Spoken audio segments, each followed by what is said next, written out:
Hello friends, എല്ലാവർക്കും നമസ്കാരം. നിങ്ങളേവരും കാത്തിരിക്കുന്ന ഗൗതമിൻ്റെയും നന്ദയുടെയും ഇനി വരാനിരിക്കുന്ന സൂപ്പർ ഹിറ്റ് വിശേഷത്തിലേക്ക് എല്ലാ കൂട്ടുകാർക്കും സ്വാഗതം. എല്ലാവർക്കും നല്ലൊരു ശുഭരാത്രിയൊക്കെ നേർന്നുകൊണ്ട് നമുക്ക് സൂപ്പർ ഹിറ്റ് വിശേഷത്തിലേക്ക് തന്നെ കിടക്കാം അല്ലേ. അങ്ങനെ ഏതായാലും നമ്മുടെ നന്ദ എത്തിച്ചേർന്നിരിക്കുകയാണ് അർജുൻ്റെ അടുത്ത്. അർജുനോട് കാര്യങ്ങളൊക്കെ പറഞ്ഞു മനസ്സിലാക്കാൻ ശ്രമിച്ചുകൊണ്ടേയിരിക്കുന്നു. രണ്ടുപേരും ഒരേ പാതയിൽ തന്നെയാണ് സഞ്ചരിച്ചുകൊണ്ടിരിക്കുന്നത്. രണ്ടുപേർക്കും അവരുടേതായ ജീവിതം അത് സേഫ് ആക്കാൻ വേണ്ടിയുള്ള പോരാട്ടത്തിൽ തന്നെയാണ് നമ്മുടെ നന്ദയും. ആ പോരാട്ടത്തിൽ നമ്മുടെ അർജുനെയും കൂടി ചേർക്കാനാണ് നന്ദ വന്നത് എന്ന ആ ഒരു തെറ്റിദ്ധാരണയാണ് കേട്ടോ സത്യം പറഞ്ഞാൽ നമ്മുടെ അർജുനുള്ളത്. അങ്ങനെ അർജുൻ പറഞ്ഞു, നന്ദയിടത്തിയുടെ ജീവിതം തിരികെ പിടിക്കാൻ വേണ്ടിയാണോ ഇങ്ങനെയൊക്കെ ചെയ്യുന്നത് എന്നിങ്ങനെ ചോദിച്ചു. എന്നിട്ട് പറഞ്ഞു, ഒരിക്കലും ഇനി ഇന്ത്യവരത്തിലേക്ക് ഒരു തിരിച്ചുവരവ് അത് എനിക്ക് സാധ്യമല്ല. ഞാൻ അങ്ങനെ വരികയുമില്ല. കാരണം പിങ്കി അവിടെ ഉള്ളിടത്തോളം കാലം എനിക്കങ്ങനെ വരാൻ പറ്റില്ല. പിങ്കിയെ ഒരു ഭാര്യയായിട്ട് അംഗീകരിക്കാനും എനിക്ക് ഇനി ആവുമെന്ന് തോന്നുന്നില്ല. അതിലുപരി എൻ്റെ ഏട്ടൻ, ഞാൻ ജീവന് തുല്യം സ്നേഹിച്ച എൻ്റെ ഏട്ടൻ എന്നെ ചതിച്ചു. അതുകൊണ്ട് തന്നെ പ്രത്യേകിച്ച് എനിക്കിനി ആ കുടുംബവുമായിട്ട് യാതൊരു ബന്ധവുമില്ല. ഇനി ഇവിടെ തന്നെ എങ്ങനെയെങ്കിലുമൊക്കെ കഴിഞ്ഞങ്ങ് കൂടണമെന്നാണ് ഞാൻ മനസ്സുകൊണ്ട് വിചാരിക്കുന്നത് എന്ന് പറഞ്ഞപ്പോഴത്തേക്കും നന്ദ പറഞ്ഞു, ദേ ഇനിയും നീണ്ടു നിവർന്ന് ജീവിതം കിടക്കുമല്ലേ അർജുൻ. ആ ജീവിതം ഉപേക്ഷിച്ചിട്ട്, അതും ദേ ചെറുതിലെ മുതൽ സ്വന്തം അനിയനല്ല സ്വന്തം മകനെ പോലെയല്ലേ ഗൗതം സാറ് അർജുനെ സ്നേഹിച്ചത്. അത് ഞാൻ കണ്ടിട്ടില്ലെങ്കിലും ഞാൻ ധാരാളം പറഞ്ഞു കേട്ടിട്ടുണ്ട്. അതുകൊണ്ട് ഞാൻ പറയാം, ഒരിക്കലും ആ ഗൗതം സാറ് ചതിക്കുന്നു തോന്നുന്നുണ്ടോ അർജുനെ? ഇല്ല, ഒരിക്കലും ചതിക്കില്ല, ചതിച്ചിട്ടുമില്ല. പിന്നെ ചെറിയൊരു അബദ്ധം പറ്റിപ്പോയി. അതിനെന്ത് പ്രായച്ചിത്തം വേണമെങ്കിലും ചെയ്യാൻ തയ്യാറായിട്ട് തന്നെയാണ് ഗൗതം സാറ് ഇപ്പം അവിടെ ഉള്ളത്. ഒരിക്കലും അർജുൻ്റെ ഭാര്യയായി നമ്മുടെ പിങ്കി വന്നതിൽ പിന്നെ, അങ്ങനെ ഭാര്യയാകുമെന്ന് അറിഞ്ഞതിൽ പിന്നെ ഒരിക്കലും മനസ്സുകൊണ്ട് ഒരിക്കലും താനെന്നല്ല തൻ്റെ ഭർത്താവ് പിങ്കിയെ സ്നേഹിച്ചിട്ടില്ല. ഒരു അനിയത്തിയുടെ സ്ഥാനത്തല്ലാതെ പിങ്കീനെ കണ്ടിട്ടില്ല എന്നൊക്കെ പറഞ്ഞു. ഇതൊക്കെ പറഞ്ഞു കഴിഞ്ഞെങ്കിലും നമ്മുടെ ഗൗതം പറയുന്നത്, ഏടത്തി ഇവിടെ നിൽക്കേണ്ട, ഏടത്തി പൊക്കോ, ഏടത്തി ഇവിടെ നിന്നെന്നോർത്ത് ഒരിക്കലും ഞാൻ വരില്ല. വെറുതെ ഏട്ടത്തിയുടെ സമയം വേസ്റ്റ് ചെയ്യുകയും വേണ്ട. അതുമല്ല, ഇവിടെ നിന്ന് ഇത്രയും ദൂരെ വന്ന് എന്തിനാ വെറുതെ എന്നെ വീണ്ടും അങ്ങോട്ടേക്ക് ക്ഷണിക്കുന്നത്? ഞാൻ ഒരുപാട് അനുഭവിച്ചു ഇതിനകം. അതുകൊണ്ട് ഇനി അങ്ങോട്ടേക്കുള്ള ജീവിതം അനുഭവിക്കാൻ ഒത്തിരി പാടായിട്ടൊന്നും എനിക്ക് തോന്നില്ല. ഞാൻ ഇതിനോടൊക്കെ ഇണങ്ങി ചേർന്ന് തന്നെയാണ് ജീവിക്കുന്നത്. അതുകൊണ്ട് ഇനി ഒരു തിരിച്ചുവരവില്ല എന്ന കടും തീരുമാനം തന്നെയാണ് നമ്മുടെ അർജുൻ പറയുന്നത്. പിന്നെ അവിടെ ലിമിറ്റേഷൻ ഉണ്ടല്ലോ സംസാരിക്കുന്നതിനൊക്കെ. അതുകൊണ്ട് ഒരു പരിധിയിൽ കൂടുതൽ നമ്മുടെ നന്ദയ്ക്ക് അവിടെ നിന്ന് സംസാരിക്കാനും കഴിയില്ല. അപ്പോൾ ഈ ഒരു ഭാഗമൊക്കെ കാണിച്ചു കഴിഞ്ഞ് പിന്നെ കാണിക്കുന്നത് നമ്മുടെ അരുന്ധതീനെ തന്നെയാണ്. അരുന്ധതിയും പിങ്കിയും മോഹിനിയും പവിത്രയും കൂടി ചേർന്ന് സത്യം പറഞ്ഞു കഴിഞ്ഞിട്ടുണ്ടെങ്കിൽ നന്ദയുടെ തല തിന്നിയാണെന്ന് പറയാം. നന്ദയുടെ തലയല്ല, ലക്ഷ്മിയുടെ തലയാണ് ഇപ്പം തിന്നുന്നത്.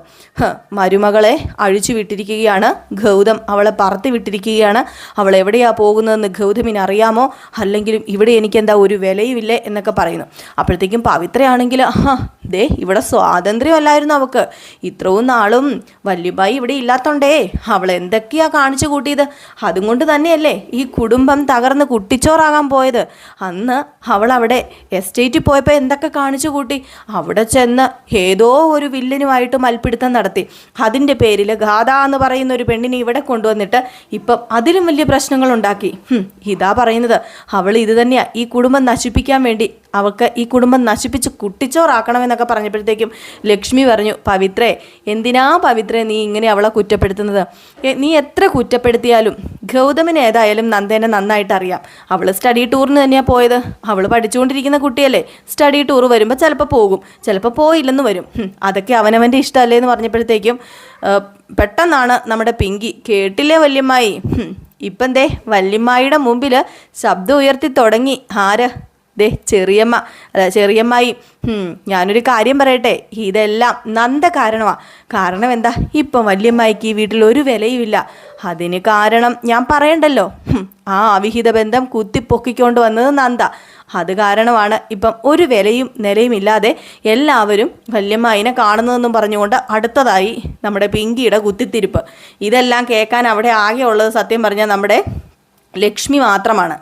ഇതിന് ഇടയിലായിക്കോട്ടെ നമ്മുടെ മോഹിനി, എൻ്റെ മകള് പവിത്ര എങ്ങാണോ ആയിരുന്നെങ്കിൽ, എൻ്റെ മരുമകൾ പവിത്ര എങ്ങാണോ ആയിരുന്നുവെങ്കിൽ ഞാനുണ്ടല്ലോ അവളെ ചൂലെടുത്ത് അടിച്ചോട്ടിച്ചേനെ. ഇനി ഇങ്ങോട്ട് കേറ്റരുതെന്നാണ് ഞാൻ പറയുന്നതെന്ന് പറഞ്ഞപ്പോഴത്തേക്കും അരുന്ധതി പറഞ്ഞു, എന്ത് ചെയ്യാനാ, ഇവിടെ പല കാര്യങ്ങളല്ലേ നടക്കുന്നത്.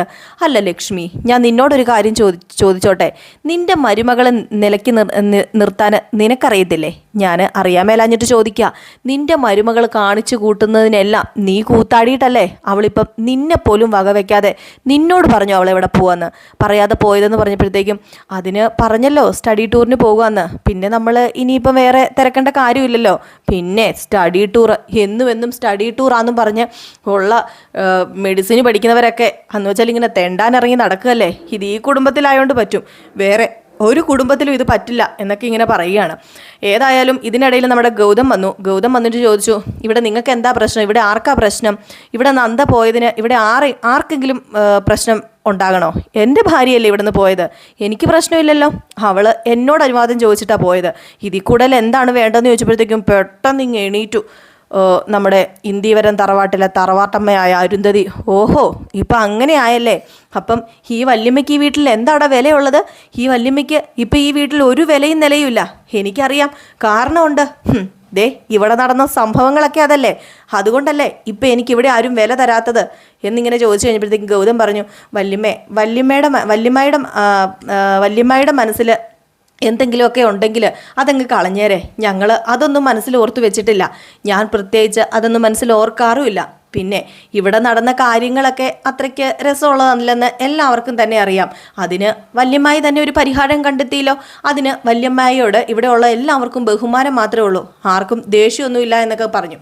ഏതായാലും ഇത് പറഞ്ഞു കഴിഞ്ഞപ്പോഴത്തേക്കും സത്യം പറഞ്ഞാൽ നമ്മുടെ അരുന്ധതി ഒന്ന് തണുത്ത് കേട്ടോ. അരുന്ധതിക്ക് ഒരു സ്വഭാവം ഉണ്ട് കേട്ടോ. അരുന്ധതി എന്താ പറയുക, അരുന്ധതി അവിടെ വലിയൊരാളായിട്ട് ഒരാളങ്ങ് പ്രഖ്യാപിക്കുകയാണെങ്കിൽ അരുന്ധതി അവിടെ അടങ്ങി ഒതുങ്ങി നിന്നോളും. ആ ഒരു സ്വഭാവം അരുന്ധതിക്കുണ്ട്.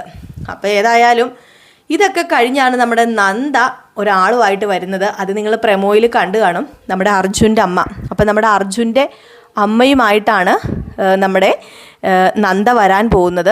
അത് വേറെ ഒന്നിനുമല്ല, അവിടെ അർജുൻ വരുന്നതിന് മുമ്പ് അവിടെ അർജുൻ്റെ അമ്മ വേണം എന്ന് നമ്മുടെ നന്ദയ്ക്കുണ്ട്.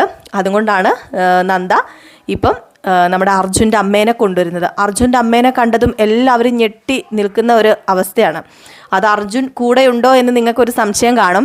പക്ഷേ അർജുൻ ഏതായാലും വരില്ല. ഇപ്പം അർജുൻ കുറച്ച് കഴിഞ്ഞിട്ടേ വരത്തുള്ളൂ. അർജുൻ നമ്മുടെ നന്ദയോട് കാര്യങ്ങളൊക്കെ പറഞ്ഞു. ആദ്യം വരില്ല എന്നൊക്കെ പറഞ്ഞെങ്കിലും അത് നമ്മുടെ സീനിൽ കാണിക്കുന്നില്ല കേട്ടോ.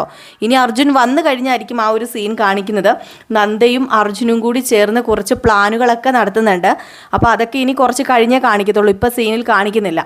അപ്പം അതുകൊണ്ട് തന്നെ അർജുൻ്റെ നിർദ്ദേശപ്രകാരമാണ് നമ്മുടെ നന്ദ ഇപ്പോൾ തിരിച്ച് നാട്ടിലെത്തിയതും അർജുൻ്റെ അമ്മേനെ കൂട്ടിക്കൊണ്ട് വന്നതും ഇനി പിന്നാലെ നമ്മുടെ അർജുൻ വരാൻ പോകുന്നതും. അർജുൻ വരുമെന്ന് നമ്മുടെ ഗൗതത്തിനും അറിയില്ല. ഗൗതത്തിനും എന്ന് ഞാൻ പറയുന്നില്ല കേട്ടോ, കാരണം ആ വേടി ഇല്ലാത്തതാണ്. ഇപ്പം കുറച്ച് പേരിങ്ങനെ പറയുന്നു, നമ്മുടെ ആ ഒരു ശൈലി അങ്ങനെ ആയിപ്പോയിട്ട് നമ്മളങ്ങനെ പറഞ്ഞ് ശീലിച്ചിട്ടാട്ടോ. അപ്പം ഗൗതമിനെ അറിയില്ല. ഗൗതമിനൊക്കെ ഒരു സർപ്രൈസ് നൽകിക്കൊണ്ടാണ് നമ്മുടെ അർജുൻ വരാൻ പോകുന്നത്. അപ്പോൾ ഒരു അടിപൊളി വിശേഷം തന്നെ കേട്ടോ. ഇനി ഓരോ ദിവസവും സസ്പെൻസ് നിറഞ്ഞ വിശേഷങ്ങൾ തന്നെയാണ് നമ്മൾ കാണാൻ പോകുന്നത്. അർജുൻ ഇന്ന് വരും നാളെ വരും എന്ന് പറഞ്ഞ് കുറച്ച് ദിവസം നമ്മൾ വെയിറ്റ് ചെയ്തിരിക്കേണ്ടി വരുമായിരിക്കും. എങ്കിലും കാണാനും ഒരു രസമുണ്ട്. ഇപ്പം നല്ലതായിട്ട് തന്നെയാണ് കഥ മുന്നോട്ടേക്ക് പോകുന്നത്.